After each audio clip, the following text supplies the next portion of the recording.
Hello everyone, this is Shayan Siddiqui with you, an expert business and economics teacher and a professional corporate trainer, and welcome to the Urdu series of Elasticity. And today we are going to study how to calculate PED if the percentage change is not given in the question. This is a short video and the lecture is going to be in Urdu language. If you want to watch the same lecture in English language, just click on this link. This link will lead you to my English language video for the same topic, how to calculate PED when percentage change is not given. So without further delay, here we go.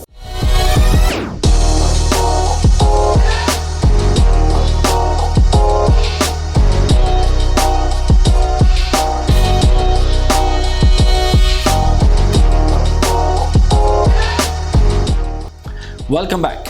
और आज का हमारा topic है ये, जो कि elasticity series की second video है। आज मैं आपको पढ़ाऊंगा वो क्वेश्चन जिसमें स्टूडेंट्स अक्सर बहुत सीरियस गलती करते हैं और बेचारों का स्कोर जीरो आता है। अच्छे खासे नंबर्स उठा सकते हैं, 10-15 नंबर उठा सकते हैं, मगर जीरो हो जाता है। आज हम शॉर्ट वीडियो है, लेकिन आज हम पढ़ेंगे ये कि अगर आपके पास परसेंटेज चेंज नहीं दी हुई है एग्जाम में, तो आप उसे कैसे कैलकुलेट करेंगे। ठीक है, आइए, जो मैंने आपको अपनी पिछली वीडियो में भी बताया था। पिछली वीडियो में आपको याद होगा, जो यहाँ पे आ रही है, मैंने आपको क्या पढ़ाया था। मैंने पढ़ाया था कि अगर परसेंटेज चेंज गिवन है तो हम कैसे सॉल्व करेंगे, और उसका फॉर्मूला था percentage change in quantity demanded over the percentage change in price. ठीक है, अब मान लीजिए कि उसने आपको क्वेश्चन के अंदर परसेंटेज चेंज दिया ही नहीं। अब कैसे कैलकुलेट करेंगे? अब आपको कैलकुलेट करना पड़ेगा परसेंटेज चेंज, और वो कैलकुलेट करने के लिए आपके सामने आ गया फॉर्मूला। ये गौर से देखिए इस फॉर्मूले को और समझिए। पीईडी क्या है, इसका फॉर्मूला देखें। ये जो नंबर्स हैं, आप चाहें तो इसकी तस्वीर ले लें इस फॉर्मूले की, और फिर मैं आपको स्टेप बाय स्टेप समझाऊंगा कि फॉर्मूले में क्या चीज़ क्या लिखी हुई है। QD2 minus QD1। QD2 means quantity demanded 2 minus quantity demanded 1 divided by quantity demanded 1 over क्या P2 price 2 minus P1 price 1 bracket close divided by P1। ये है वो फॉर्मूला। अगर आपके पास परसेंटेज चेंज एग्जाम में नहीं दिया हुआ है तो ये फॉर्मूला लगेगा। ठीक है, आइए अब क्या चीज क्या कहलाती है मैं आपको ये पढ़ाता हूं।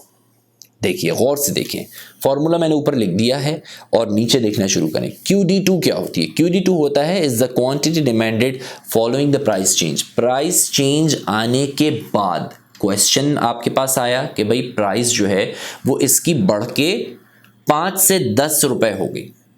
गौर से समझिएगा इस बात को, प्राइस बढ़ के 5 से 10 रुपए, वो परसेंटेज चेंज नहीं देगा कि प्राइस 10% बढ़ गई या 15% बढ़ गई।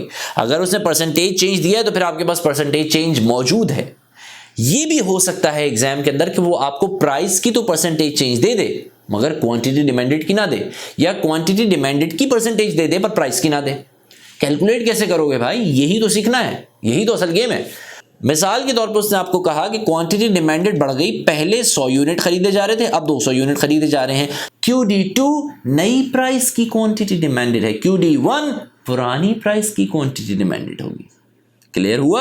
इसी तरह से P2 नई प्राइस है और P1 पुरानी प्राइस है। गौर से पढ़ लें, जो नीचे सारा कुछ लिखा हुआ है एग्जैक्टली यही है। QD1 is one of the original quantity demanded, जो ओरिजिनल क्वांटिटी डिमांडेड थी। P2 न्यू प्राइस है, P1 ओरिजिनल प्राइस है जो पहले थी। After using this formula we can determine the PED between two prices and so on. आइए अब मैं आपको अपने क्वेश्चन की तरफ लेके चलता हूं। ये एक पास पेपर के एग्जाम का क्वेश्चन है इसी तरह का। ठीक है, क्वेश्चन को रीड करना शुरू कीजिए। A luxury sports car retails for $40,000 in US। ठीक है, जून में 7,000 कार्स वर सोल्ड। 40,000 पे 7,000 कार्स बिक रही थी या बिकी। जुलाई में प्राइस आपकी कम हो गई, 40,000 से गिर के 37,000 पे आ गई। अंडरस्टूड सी बात है, प्राइस कम हुई तो क्वांटिटी डिमांड पे क्या इफेक्ट आएगा? क्वांटिटी डिमांड बढ़ जाएगी। प्राइस बढ़ी तो क्वांटिटी डिमांड कम हो जाएगी। अब क्या होगा? वो कहता है the quantity demanded rose from 7,000 to 7,200 in July. अब उसने क्या कहा, जब प्राइस कम हो गई तो क्वांटिटी डिमांडेड बढ़ गई। वो कहता है जी price elasticity of demand calculate करें। और से देखो इस पूरे क्वेश्चन में कहीं को से परसेंटेज चेंज दिया है आपको? नहीं दिया हुआ ना, नहीं दिया हुआ तो कैलकुलेट करना पड़ेगा। बड़ी क्लियर, बड़ी वाज़ेह बात है। परसेंटेज चेंज नहीं दिया हुआ, कैलकुलेट करना पड़ेगा। कैलकुलेट करने के लिए सर शायन ने आपको फॉर्मूला ऑलरेडी बता दिया है, आ जाइए। और फॉर्मूला ये रहा आपके सामने, सॉल्यूशन भी है। और से देखो दोबारा, अभी क्वेश्चन को, सॉल्यूशन को ना देखो, क्वेश्चन ऊपर फॉर्मूले को देखो। फॉर्मूला क्या है याद रखो, QD2 minus QD1 divide by QD1 over P2 minus P1 divide by P1। Clear? लिखें।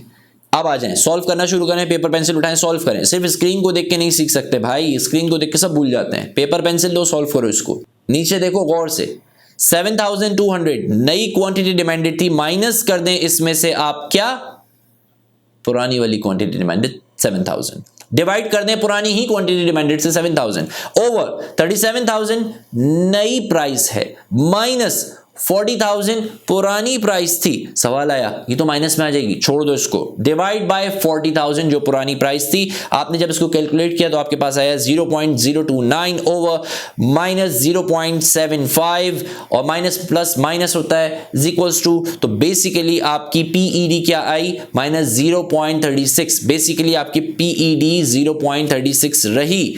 अच्छा, अब इस कैलकुलेशन को आप वर्डिंग्स में कैसे लिखेंगे? स्टूडेंट नहीं लिखते, वहीं पे छोड़ के आ जाते हैं, बहुत बड़ी गलती करते हैं। सिर्फ कैलकुलेशन लिख के आ जाते हैं, आंसर को इंटरप्रेट नहीं करते, 40% मार्क्स उनके वैसे ही निकल जाते हैं। गौर से देखो इस आंसर को कैसे, मैंने 3 स्टेप्स में इस आंसर को एक्सप्लेन किया है। सबसे पहले वो कहता है राइज इन इलास्टिसिटी, कितनी इलास्टिसिटी बढ़ी है 40,000 से जब 37,000 पे, तो इलास्टिसिटी का इम्पैक्ट कितना था 0.36। ठीक है, अगली वो बात क्या कहता है, वो कहता है अ फॉलिंग प्राइस ऑफ 7.5%। ये फिगर कहां से आ गई?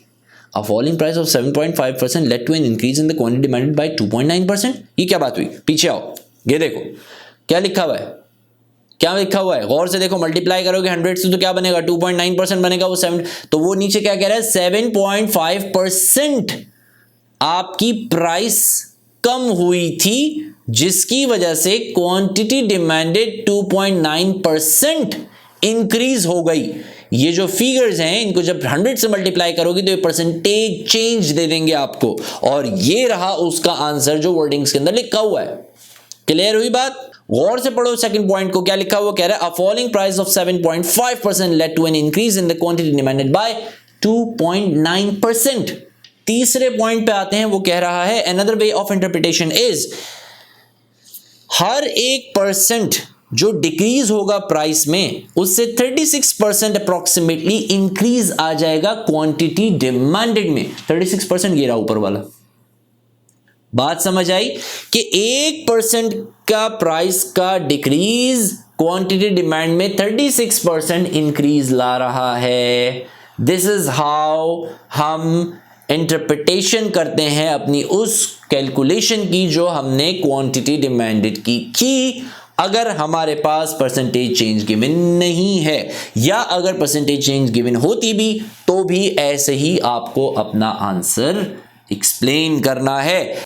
लेसन रैप अप की जानिब आते हैं। मैंने आज आपको क्या कुछ बताया, मैंने सिंपल थिंग आपको ये समझाया कि अगर आपके पास परसेंटेज चेंज एग्जाम में नहीं दिया हुआ है तो this is how you calculate. उसका फॉर्मूला मैंने आपको समझाया कि QD2 minus QD1 divide by QD1 over P2 minus P1 divide by P1, and this is how we calculate. और ये सारी फिगर्स भी मैंने आपको बताया कि QD2 क्या होता है, वो नई क्वांटिटी डिमांडेड होती है, QD1 पुरानी क्वांटिटी डिमांडेड होती है, P2 नई प्राइस होती है, एंड P1 पुरानी प्राइस होती है। कैलकुलेट करने के बाद उस आंसर को आपने एक्सप्लेन कैसे करना है। ये थी हमारी इलास्टिसिटी उर्दू सीरीज की सेकंड वीडियो। उम्मीद करता हूं आपको आज का ये लेक्चर भी पसंद आया होगा और आपने सीखा होगा कि अगर आपके पास परसेंटेज चेंज गिवन नहीं है तो हम कैसे कैलकुलेट करेंगे। अगर आपने मेरे चैनल को अब तक सब्सक्राइब नहीं किया है तो भाई कर दीजिए, और अगर आप ऑलरेडी कर चुके हैं बहुत बहुत शुक्रिया, मगर दूसरे लोगों तक पहुंचा दें ताकि दूसरे स्टूडेंट्स जो हैं वो भी मेरे लेक्चर्स से मुस्तफीद हो सकें। वीडियो देखने के लिए बहुत बहुत शुक्रिया।